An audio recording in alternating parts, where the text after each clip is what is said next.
भारत को security council में जाने से रोकने के लिए ऐसी चाल रची गई चाइना द्वारा जिसको भारत के ही लोगों ने समर्थन दिया। इन तस्वीरों का सच सामने आ गया है, मगर इसके पहले आप बताइए कि इस ट्रेन के बारे में आपने सोचा था कि कोविड में ये कैसे चल रही है। जिन तस्वीरों का एजेंडा बनाया गया उसको खींचने वाले असली रिपोर्टर सामने आए और उन्होंने बताया कि ये तस्वीरें तो 2018 में उनके द्वारा ही खींची गई थी। शशि थरूर कांग्रेस के नेता बताते हैं कि भारत की वजह से चाइना को यूनाइटेड नेशन सिक्योरिटी काउंसिल में सीट मिली और आज के समय चाइना ही भारत का सबसे बड़ा रोड़ा बना है, जो भारत के परमानेंट मेंबरशिप में हमेशा वीटो लगा देता है। पूरे विश्व को पता है कि कोरोना फैलाया चाइना ने और वैक्सीन पहुंचाई भारत ने।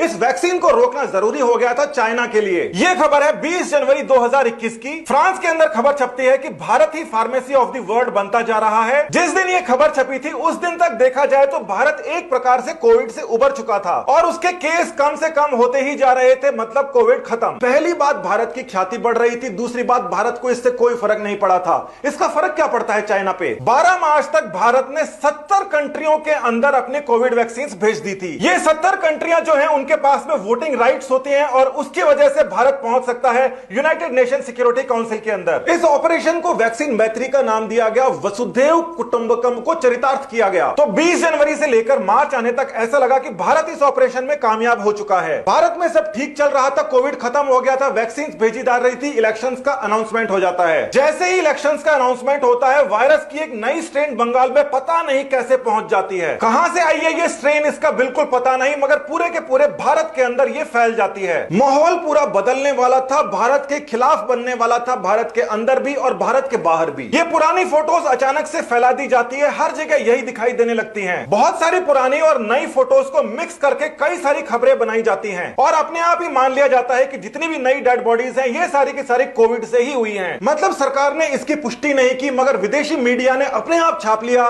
कि ये सारी की सारी बॉडीज कोविड वाली हैं। भारत के अंदर स्थिति खराब हो चुकी है। चाइना का अखबार है साउथ चाइना मॉर्निंग पोस्ट, ये जबरदस्ती कंफर्म कर देता है कि जितनी भी बॉडीज गंगा के अंदर पाई जा रही हैं वो सारी की सारी कोविड विक्टिम्स हैं। और ये जो फोटोज यहां पर यूज की जा रही हैं, आपको पता है पुरानी फोटोज है, किसी के ऊपर भी मास्क नहीं है, पीपी किट नहीं है। ये तक झूठ बोल दी जाती है कि मनोज कुमार सिंह के नाम का एक ऑफिशियल है जिसने इस बात को कंफर्म किया है। इस पूरे के पूरे आर्टिकल के अंदर आप देख लीजिए, जिस लेटर का जिक्र कर रहे हैं कि मनोज कुमार सिंह द्वारा लिखा गया है, वो लेटर इस पूरी की पूरी पोस्ट के अंदर इन्होंने नहीं लगाया, क्योंकि ऐसा कोई लेटर था ही नहीं। जबरदस्ती इनको प्रूव करना था ये सारी बॉडीज कोविड विक्टिम है, इंडिया कोविड की वॉर हार गया है, इंडिया की वैक्सीन मत लो। और साथ ही के अंदर फर्जी अकाउंटों से इस प्रकार की बातों को पिन करना शुरू कर देते हैं कि इसीलिए चाइना के अंदर कोई भी खाने का सामान इंडिया से नहीं आता। अब ऐसी कंट्री से आखिर कोई वैक्सीन क्यों लेगा जहां पर उनके खुद के लोग मर रहे हैं? मगर बात इतनी साधारण नहीं है, जो मैनिपुलेशन है उसको देखिए। यह वीडियो आपको YouTube के ऊपर मिल जाएगा, 2013 का है। उस समय वहां पर मुख्यमंत्री समाजवादी पार्टी के थे और केवल 50 रुपए देकर लाश को ठिकाने लगाने का वहां पर कार्यक्रम चल रहा था। नदी के अंदर लाश फेंकने के लिए वहां के कांस्टेबल तक जाया करते थे साथ साथ में। और ये लाशें कौन से मजहब की थी इसके बारे में कहीं पर कोई रिपोर्ट हो नहीं सकती, आपको पता है। थोड़ा सा ढूंढने पर एक और वीडियो आपको 2015 का मिल जाएगा, उस समय भी समाजवादी पार्टी ही वहां पर थी और सबका मुद्दा यह था कि गंगा के अंदर शव क्यों बहाए जा रहे हैं। और ये जो फोटोज वहां पर दिखाई गई थी, हालांकि मीडिया के अंदर फोटोज नहीं दिखाते, उस समय भी नहीं दिखाया करते थे, मगर तकरीबन ऐसे के ऐसे वीडियोस थे जो इस समय कई सारे यूजर्स एक जगह से दूसरी जगह फैला रहे हैं। थोड़ा बहुत आजू बाजू से जरूर कुछ दिखा दे, मगर वर्ल्ड मीडिया लाशों को, चिताओं को जलते हुए नहीं दिखाती।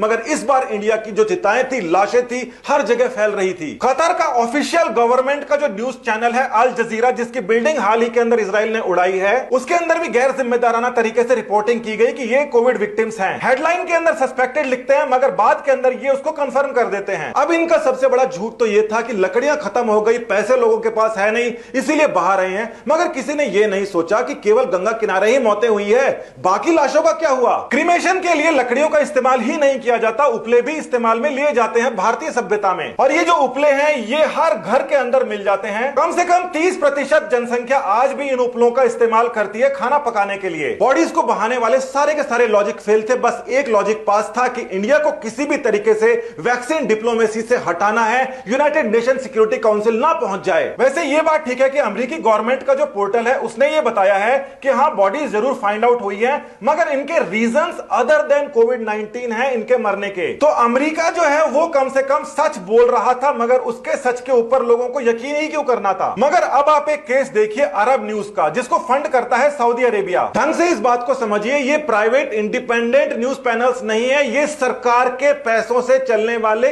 सरकारी मुखपत्र हैं। अब यहां पर ये इंडिया वेरिएंट का नाम जानबूझकर इस्तेमाल कर रहे हैं, जबकि ये चाइना वेरिएंट का करते नहीं है। ये देखिए, यहां पर सर्च किया हमने चाइना वेरिएंट और उस सर्च के अंदर कुछ नहीं निकला, दूसरी खबरें निकलने लग गई। उसके बाद में हमने वुहान वायरस को सर्च करने की कोशिश की तो भी दूसरी अलग अलग खबरें निकलने लगी, क्योंकि इन्होंने वुहान वायरस के नाम से कोई खबर नहीं छापी। यूके वेरिएंट के नाम से भी अरब न्यूज के ऊपर कोई खबर नहीं है। यहां पे अगर कोई खबर है तो केवल और केवल इंडिया वेरिएंट के नाम से खबर है। और इससे बड़ा सबूत आपको क्या चाहिए? भारत को भारत के लोगों से ही बदनाम करवा दो, इंटरनेशनल लेवल पर बदनाम करवा दो, उसकी वैक्सीन डिप्लोमेसी खत्म करवा दो, कैसे भी करके भारत को यूनाइटेड नेशन सिक्योरिटी काउंसिल जाने से रोको। चाइना ने आधिकारिक रूप से जश्न मनाया है अपने रॉकेट के उड़ने का और इंडिया के अंदर चिताओं के जलने का। और ये यहां पर जो चीनी भाषा के अंदर लिखा गया है, समझ लीजिए वहां की सेंट्रल पॉलिटिकल और लीगल अफेयर्स ने इस बात को खुद स्वीकारा है। हर किसी ऐसे वैसे नत्थु खैरे का अकाउंट नहीं है, सेंट्रल लीगल अफेयर्स कमीशन का अकाउंट है,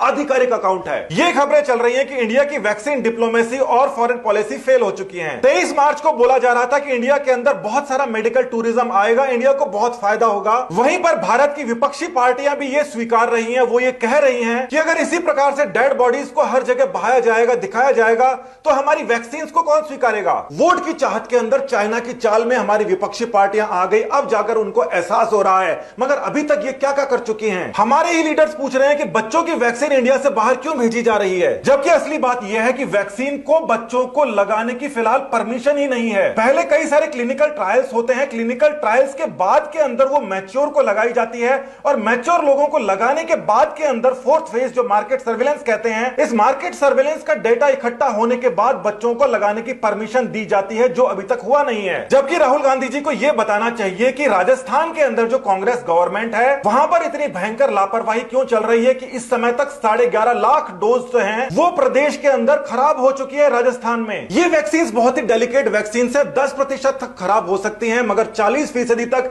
एक जगह खराब हो रही है एक ही राज्य में, जबकि दूसरी जगह 0% खराब हो रही है। इसका मतलब लापरवाही हो रही है राज्य सरकार के द्वारा। फिर भी बड़ी बात यह है कि विपक्षी पार्टियों को अब समझ आ गई है और वो इस प्रोपेगेंडा से दूरी बना रहे हैं। आपको भी इस प्रोपेगेंडा से बाहर निकल के आना होगा और समझना होगा कि हम बार बार वही गलतियां करते हैं, विदेशी चालों के अंदर फंस जाते हैं और अपने ही देश का नुकसान करते हैं। पार्टीबाजी बाद में कर लेना, जब चुनाव आए उसके पहले देश एकजुट होकर रहना सीखे, यही हमारे लिए अच्छा है। बहुत बहुत धन्यवाद, नमस्कार।